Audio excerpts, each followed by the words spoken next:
Crowdfund Genius Take 1.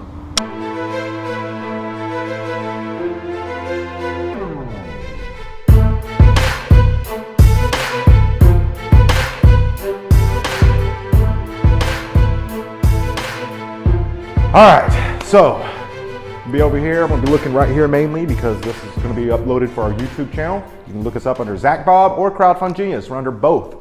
So let's go ahead and kick it off. How's it going? I'm ZacBob. Welcome to another episode of Crowdfund Genius Live, episode 11. So we're gonna answer a few questions today. And if you have crowdfunding questions, send them to us on Twitter at Crowdfund Genius. Brandon will link that up, at Crowdfund Genius. Send your questions, Kickstarter, Indiegogo based, any type of rewards based crowdfunding. I know equity crowdfunding is coming up, so if you have any kind of equity crowdfunding questions, I can do my best to answer those as well. I'm really excited about January 1st, 2016 for the equity crowdfunding platforms to take off and to see which ones are gonna kind of jump out in that front of that race. All right, so let's go ahead and kick this off with our very first question. Brandon?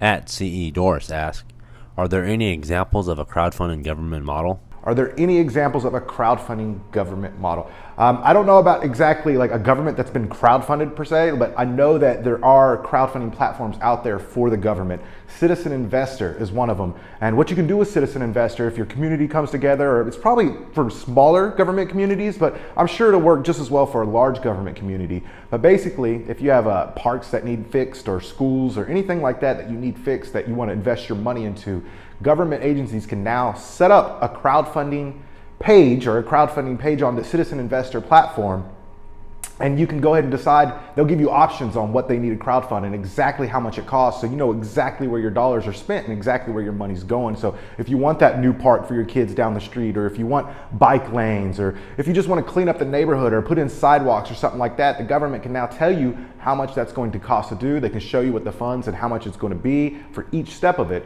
and you'll be able to fund that as it goes along or share that within your community to try to make your community a better place to be. So Citizen Investor, make sure you check that out, Clayton.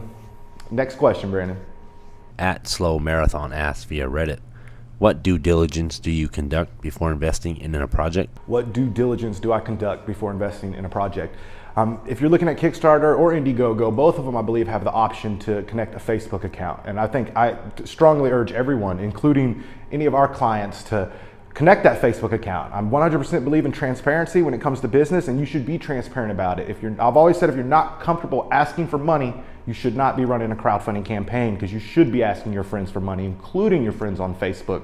So connect that Facebook account. And what do I do? There's a ton of Facebook accounts out there, and anybody can just start a Facebook account. It could be a bot account, and to protect you from fraud, investigate that Facebook account, open it up, take a look, see if that account was created within the last 30 days. It'll let you know. See if they're actually posting to it. See if they even got friends or anything like that.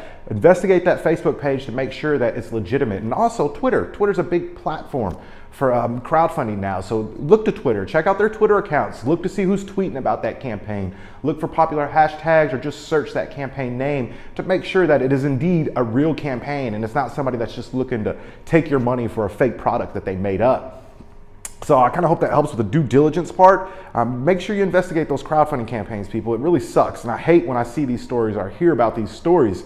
Another way to check real quick is to go into the updates or the comment section. Go look in the comment section. As you scroll down through the comment section, if there's 450 comments and they're all complaining that they haven't got anything, or they're complaining about lack of response, and there's no response from the creator, that's another sign that this might be a bad project, or this might be a fraudulent project.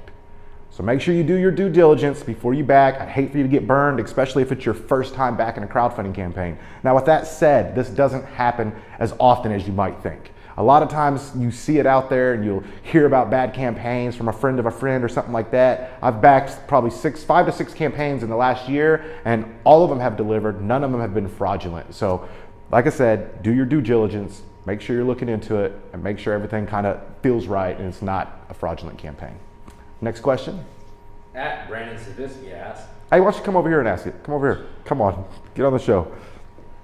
We're gonna hold this for a second. If you guys want to see Brandon, give him some hearts. All right, so this is Periscope, right? technically you're on Periscope right now. So Brandon, go ahead, ask the question. All right, I asked, if a consumer funds your campaign page after it has ended, but wants to back your campaign, how can they go about doing so? All right, I'm gonna hand this back off to Brandon. All right, so Brandon's asking, if your campaign has ended and it was successful or failed, it doesn't matter. If it was successful or failed, if your campaign has ended and somebody comes to your page or somebody wants to back your product, they hear about it on Twitter, maybe they hear about it from a friend, or maybe they hear about it from another backer that you've already had come to your campaign and back or pledged for one of your products. If it has ended, there's two different options. One, the creator should probably set this up themselves, but Indiegogo will allow you to further take orders after your campaign has ended. If you're ended and you're funded successfully, you have that option to continue to take orders. Make sure you're clear on whether or not those orders that you're taking are going to be delivered at the same time. A lot of times Kickstarter backers crowdfunding, Kickstarter and Indiegogo backers will get their project before anybody else. So if that's something that you choose to do, make sure you are clear and precise with that hey, our campaign was successfully funded. You can still pre-orders on our page, which Indiegogo will allow you to do. But make sure you let them know that, hey, you're not going to get yours until after we get our original backers, the orders fulfilled first. And as far as Kickstarter, I don't know if it was a year ago, it's been some time now, but they introduced the Kickstarter Spotlight. And what Kickstarter Spotlight is, it's a kind of a revamp of your page. So after your campaign ends, it allows you to put in a nice cover image or a nice cover photo. It's more, the pixels are bigger, it's better, it's more clear. You also convert straight to your updates page. Instead of going to the actual campaign page where they read about the product, it'll go straight to the updates page. And you can still take orders through Kickstarter Spotlight as well. And that's something to think about if you are going to use Kickstarter Spotlight after your campaign ends, is make sure that in your updates, a lot of people will put updates for backers only. And if it's for backers only, that means all new customers that come to your page or anybody that funnels to your page after your campaign ends are not going to see those updates. So be careful whatever you put for backers only. Make sure that it literally is for backers only, because if anybody stumbles upon your page or anybody finds an old tweet or finds a Facebook post or their friends tell them and they come to your Kickstarter page, then they're not going to be able to read that information if it's for backers only. So keep that into consideration. So with Indiegogo or Kickstarter, in the event that your campaign was successful, whether or not it was successful or not, you can still take orders through Kickstarter Spotlight and through Indiegogo. I hope that answers your question, Brandon. Can I get a thumbs up or something in the background? There you go. Thank you.